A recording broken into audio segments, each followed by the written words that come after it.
Il s'est imposé au sein du Parti socialiste français comme l'un des conseillers les plus demandés pour son expertise sur les questions africaines.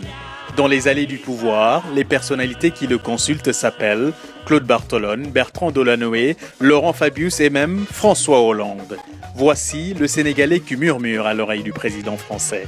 Sans études supérieures, avec juste un certificat d'études obtenu à Vélingara, au fin fond du Sénégal, Yaya Diallo, une belle histoire sénégalaise qui a commencé en Mauritanie. Bonjour Yaya Diallo. Bonjour M. Mendy. Merci d'avoir accepté l'invitation d'Ayo News. Oui, merci vous aussi de vouloir m'interviewer. Vous êtes un conseiller et un ami du président de l'Assemblée nationale, Claude Bartholone. Vous êtes aussi et surtout un proche de longue date du président français, François Hollande, qui vous consulte souvent pour des conseils. C'est ce qui vous a d'ailleurs valu d'être surnommé l'Africain de François Hollande. Est-ce que c'est un titre qui vous correspond selon vous? Non, je ne pense pas africain avec François Hollande parce que c'est un journaliste qui a titré comme ça, parce que François Hollande, je le connais depuis une vingtaine d'années, que j'ai travaillé avec lui quand il était premier secrétaire sur des questions africaines, que beaucoup d'hommes politiques aujourd'hui, de IBK, Alpha Condé, à d'autres, même à Laurent Gbagbo à l'époque, qui venaient à Solferino, Ousmane Tanor Dieng et d'autres, je les ai présentés et que pratiquement j'étais avec lui sur beaucoup de questions africaines en ce moment-là, et que ceux qui connaissaient un peu ma vie en France et notamment au Parti socialiste ont pris ça comme voilà, l'homme africain de Hollande. Voilà. On va y revenir, mais d'abord, le principe de cet entretien, Yaya Diallo, c'est de vous présenter aux lecteurs et internautes d'Ayo News qui puissent savoir, connaître qui est Yaya Diallo avant un peu de voir ce que vous faites, de leur dire ce que vous faites, si vous en êtes d'accord. D'accord. Commençons par la première question, la traditionnelle première question de cet entretien. Yaya Diallo, vous êtes né en Mauritanie. Oui. Dans quelle famille êtes-vous arrivé? Je suis arrivé dans une famille de... Mon père avait 3 épouses. Et que, voilà, je suis l'aîné de la famille. Et voilà, j'ai des frères et des sœurs. Je ne peux pas vous dire exactement comme c'est une question surprise.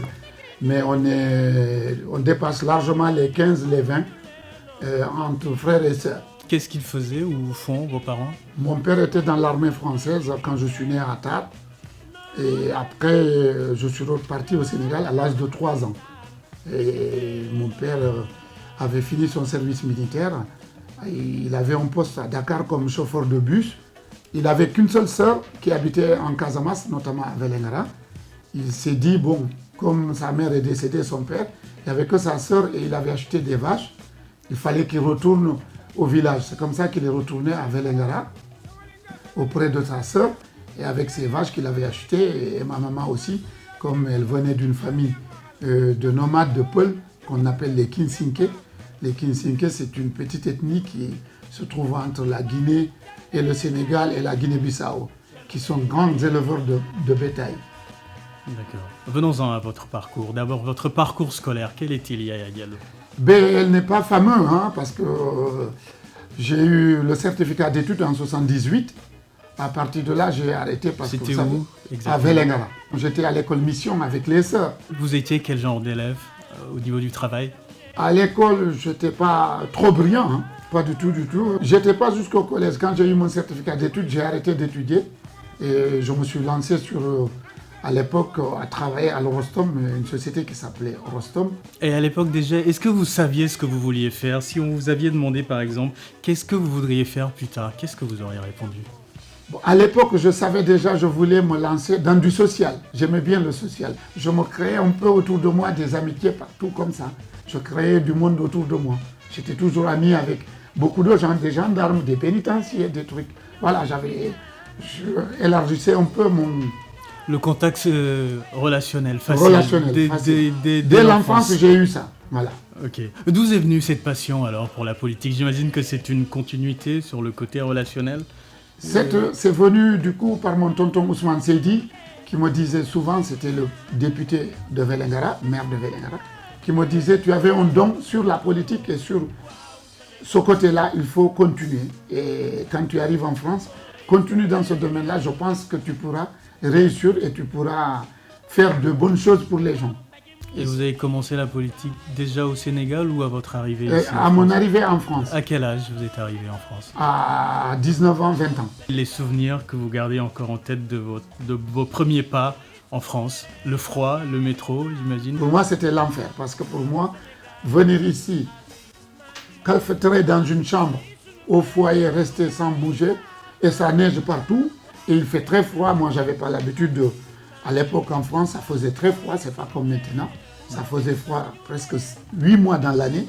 Au bout de combien de temps vous avez commencé à prendre vos marques en France? Au bout de 6 mois, quand même. Au bout de 6 mois. Ah oui. Comment avez-vous fait? J'ai eu la chance, je suis tombé au foyer.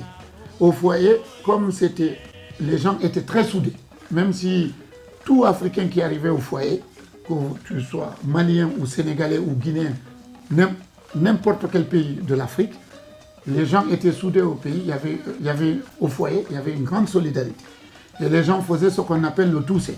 Ils préparaient, les jeunes préparaient le soir du riz et du mafé pour que les gens mangent, parce que tout le monde avait le besoin de manger du riz pour pouvoir travailler dans la journée. Et du coup, ça faisait une grande solidarité entre nous. Et le soir, on regardait la télé ensemble. Et à l'époque, on avait des disques de Youssou N'Dour, Immigré. Je me rappelle souvent ce morceau-là, Immigré. Oui. Voilà, qui était à l'époque 33 tours là qu'on mettait, et tout le monde, et les jeunes qui étaient arrivés là avaient des 33 tours. On écoutait Immigré, Youssou N'Dour, à l'époque, son disque 33 tours là. Vous vous réchauffiez avec la voix de Youssou N'Dour. Avec ça. Et ça m'arrivait de pleurer même le soir, parce que j'avais nostalgie de venir. Aujourd'hui, vous vivez en France, où vous êtes devenu l'un des Africains les plus introduits des allées du pouvoir.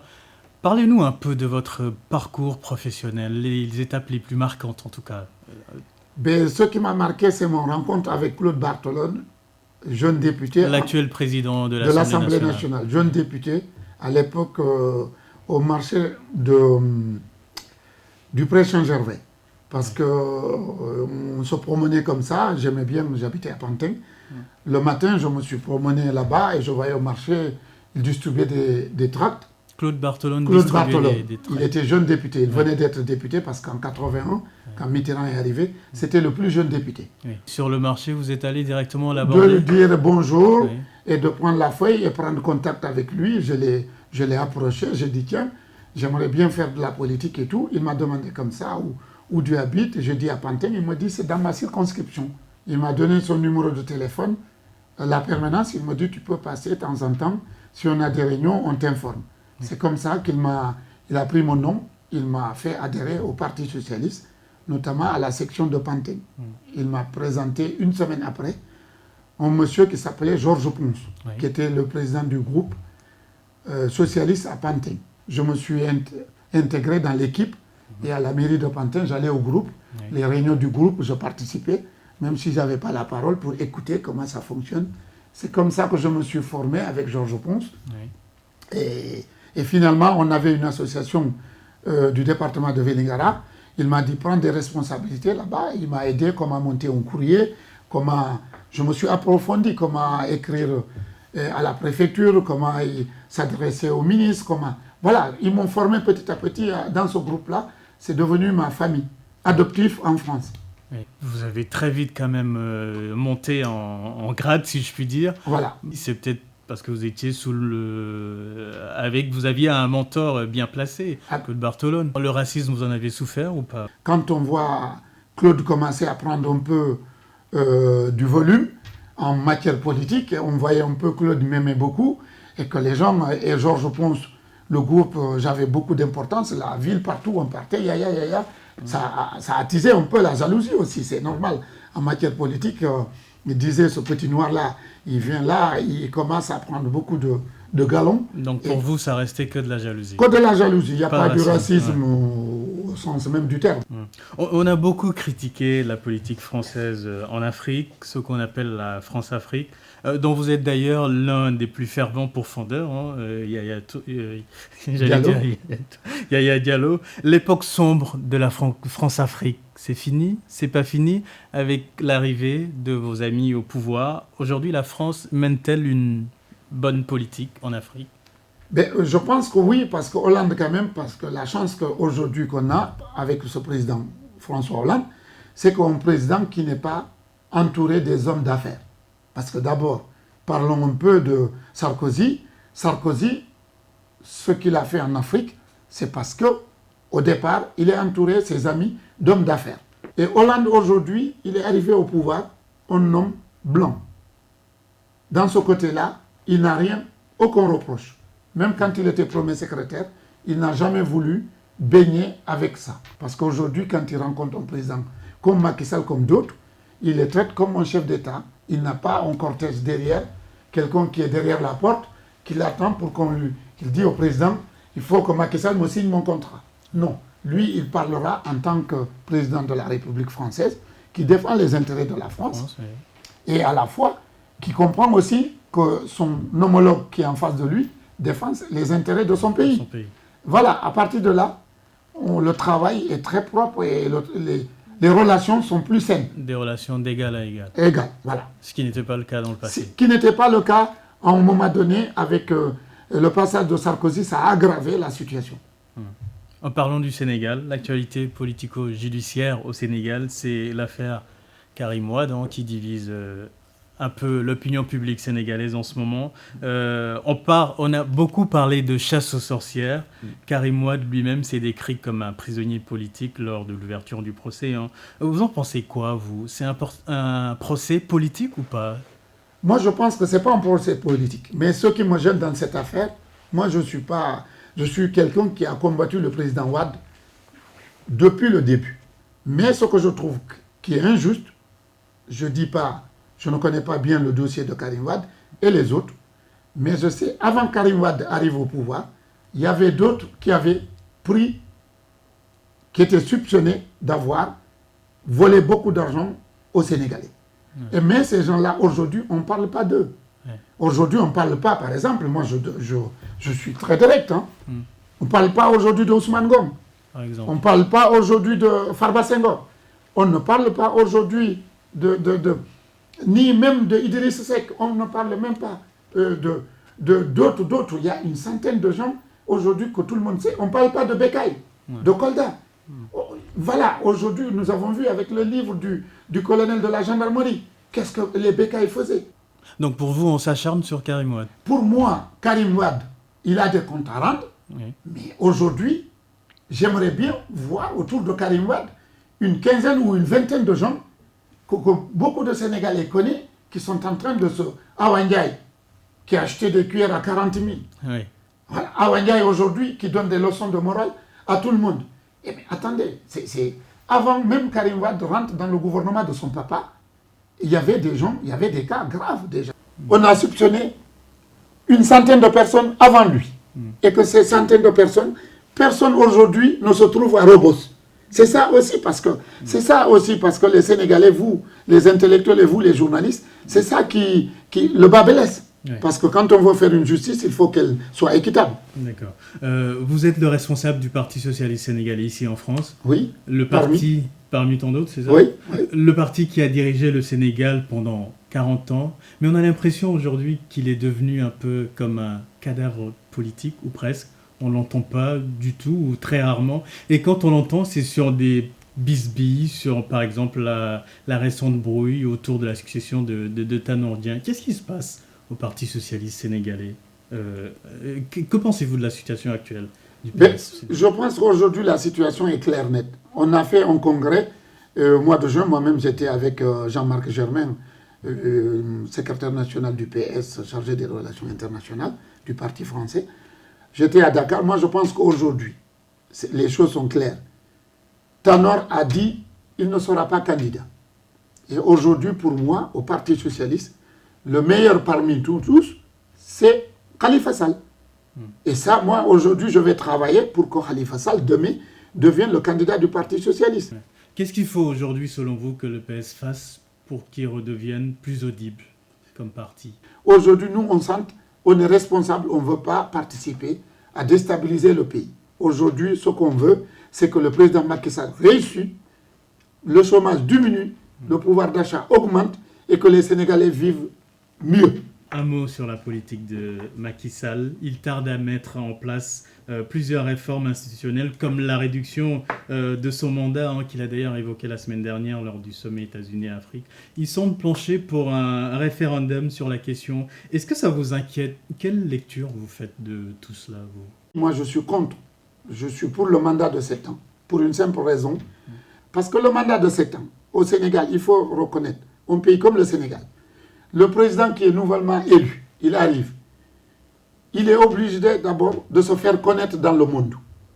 Avant d'obtenir des aides, que ce soit par les bailleurs, que ce soit par des pays, par des empreintes, par d'autres choses, avant même de son équipe de s'imprégner du pouvoir. Et en plus, l'État sénégalais est fait d'une manière, tout le pouvoir est concentré dans les mains d'un seul homme. Du président. Tout vient du palais. Tout ce qui ne sort pas du palais ne fonctionnera pas. Pour 5 ans, vous avez vu, Macky Sall est arrivé, il a trouvé d'énormes problèmes. Il n'est même pas sorti du problème, son mandat est à moitié. Les chantiers, l'argent, il a fait en Sénégal émergent, il y a 3 mois, 2 mois quoi. Voilà. Le temps que l'argent arrive, le temps que ces chantiers sortent, il lui restera une année de campagne électorale. Et l'autre, peut-être, s'il n'est pas réélu, l'autre président qui va arriver, il va mettre en cause. Et on va continuer à tourner comme ça. La France, c'est autre chose, parce que la France a une administration, a des régions qui sont quand même, il faut reconnaître, la puissance de la France aux États-Unis, c'est parce qu'ils s'opposent. Aux États-Unis, c'est des États. En France, c'est des régions très puissantes, comme la région Rhône-Alpes. Des élus qui sont très formés, qui sont cultivés, il y a une machine qui est là. Le président de la République, il trouve un pays qui n'est pas aux arrêts. Mais chez nous, au Sénégal, le président trouve le pays à la gare. Les régions sont faibles. Voilà. Faut renforcer le pouvoir des régions, c'est ça aussi? Moi, je suis favorable que le Sénégal revienne à 7 régions. 7 régions. 7 régions, la Casamance revient la région du fleuve, pour faire des pôles de développement.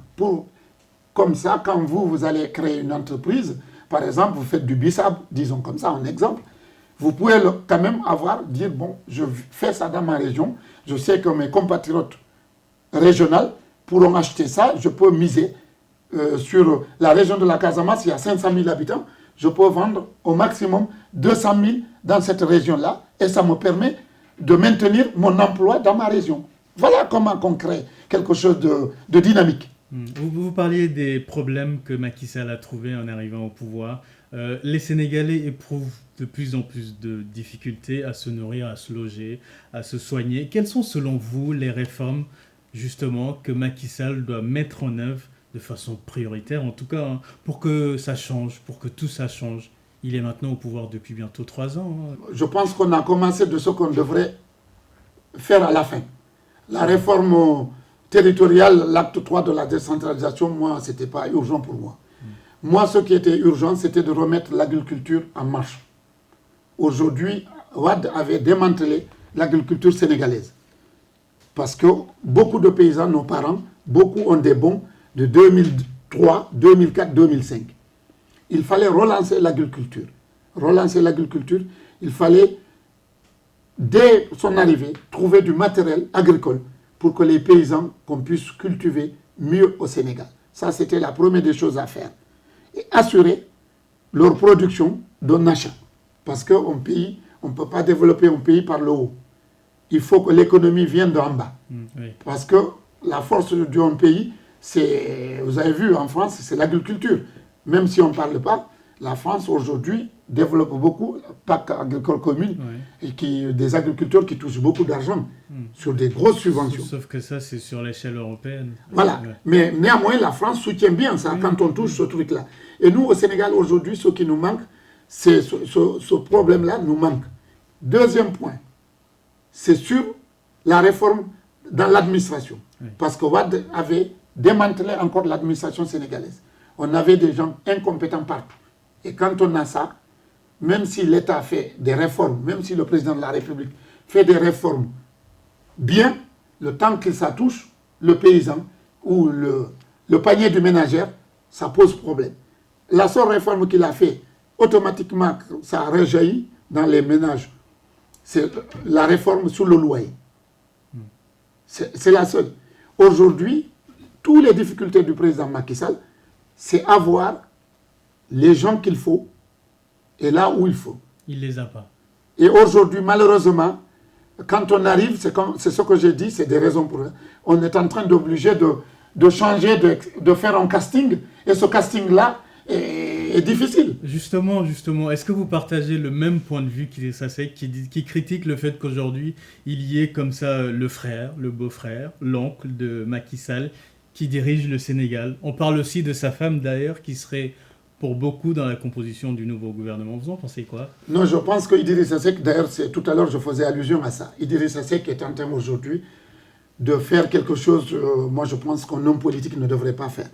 Idrissa Seck ne devrait pas aujourd'hui créer un peu, faire du buzz sans le faire, quoi. Parce que Mansour Faye, je vous fais une confidence, j'étais dans le même banc que Mansour Faye avec Lingara, dans une école. Oui. Mansour Faye, le grand frère de Madame Faye. Donc on lui fait un faux procès. On lui fait un faux procès, il a été élu à Saint-Louis. Il n'y a aucun problème parce que ça, ce n'est pas une nomination. Moi, je pense qu'il n'y a pas de débat à faire. Ouais, le débat sur la dynastie Faisal. Le débat sur la dynastie Faisal, c'est des faux problèmes parce qu'aujourd'hui, nous avons vu en France, dans beaucoup de pays européens, où on a les familles qui sont dans l'administration. L'essentiel, c'est que les choses soient claires. Aujourd'hui, ce qui concerne Mansour Faye, il est élu maire de Saint-Louis. Son frère, qui est de Guédiawaye, il est élu maire de Guédiawaye. Pourquoi il n'y avait pas un autre candidat? Pourquoi les gens ont voté pour ces gens-là? Ce n'est pas Macky Sall qui les a demandé de voter pour ses frères. Il les a pas. Ce n'est pas par un décret. Ça, c'est un faux procès qu'Idrissa Seck fait pour qu'on ne l'oublie pas. Le reste, c'est parce qu'un ministre a dérapé, dire que voilà, c'est Madame Faye, c'est grâce à elle que je suis devenu un ministre. Oui. Donc, vous savez, en France, je l'ai connu aussi. Il y a beaucoup qui disent Emmanuel Valls a été ministre grâce à Madame Trivoleur. Voilà, vous savez ces trucs-là. Mais ici en France, les gens ne considèrent pas ça. L'importance... On a beaucoup parlé de ça aussi en France par rapport au fait que François Hollande prenait un peu ses amis de la promotion de l'ENA. Oui, mais ça, c'est des polémiques qui n'ont pas d'importance. L'importance aujourd'hui, François Hollande, comme je vous ai dit, qu'on règle le problème du chômage. Si on fait le bon boulot, tu es parti chercher ton jeune frère, ton cousin, un truc. Si Macky Sall réussit aujourd'hui les Sénégalais trucs, le problème ne se pose pas dans ces termes. Abdou Diouf avait son frère qui était Maguette Diouf qui était ministre. Le problème ne se pose pas là. Le problème se pose que si Macky Sall avait nommé ces gens-là, là on pouvait poser un problème. Yaya Diallo, vous êtes dans la politique depuis plus de 30 ans au moins. Ouais. Vos conseils sont très demandés, ici en France en tout cas. Ouais. Vous comptez retourner vivre au Sénégal, occuper des postes à responsabilité? Si demain mon parti, le Parti Socialiste, revient au pouvoir, si c'est Khalifa Sall, si c'est une autre personne, en l'occurrence je souhaiterais que ce soit Khalifa Sall, si je peux être utile par mon parcours, par mes relations, pour l'aider que le Sénégalais, que beaucoup de jeunes Sénégalais trouvent du boulot et beaucoup de paysans soient heureux, puissent avoir du matériel adéquat, ça je suis prêt à mon truc. Ce n'est pas question argent ou question de poste. C'est une question de vouloir rendre, parce que quand on s'engage dans un parti politique, c'est pour rendre les gens heureux, c'est pas pour les rendre malheureux. Dernière question, qu'est-ce qui peut vous ramener au Sénégal par la pensée, dans un moment de solitude par exemple? Une musique, une odeur particulière? Ah ben là je vous dis, ça je vous dis, c'est... Au Sénégal, d'abord, il y a le tchéboudienne. Moi, je suis un grand consommateur du riz. Si la France interdit du riz en France, je suis sûr que je vais rentrer automatiquement au Sénégal par le premier vol. Oui, donc... Mais je suis quelqu'un qui aime beaucoup la musique de Youssou N'Dour. Oui. Voilà, j'aime beaucoup le mbalax. Ça me donne des frictions. Comme je dis, le Sénégal, c'est un petit pays. Nous avons quelque chose que personne n'a. Nous avons quelque chose qu'on n'a pas besoin de débloquer des milliards pour l'entretenir. Nous avons la musique et nous avons Senghor, et le Sénégal a ce qu'on appelle le Baïré. C'est l'un des pays les plus connus du monde. Moi, partout où je parle, je dis je suis Sénégalais. On me regarde de très haut, on connaît Senghor, on connaît Truc. On connaît Youssou N'Dour, on connaît la musique. Et du coup, si on fait beaucoup d'efforts, on peut s'en sortir. Nous serons la Suisse de l'Afrique. Mais il faut maintenant qu'on soit sérieux. Il faut que les gens acceptent de travailler, acceptent d'être honnête et sincère. Il ne faut pas critiquer pour critiquer ce qu'on fait aujourd'hui à Macky Sall. Donc si le Sénégal travaille ensemble, eh bien, on sera la Suisse de Oui. l'Afrique, vous dites, c'est ça? Oui. Merci beaucoup, Yaya Diallo. Ok.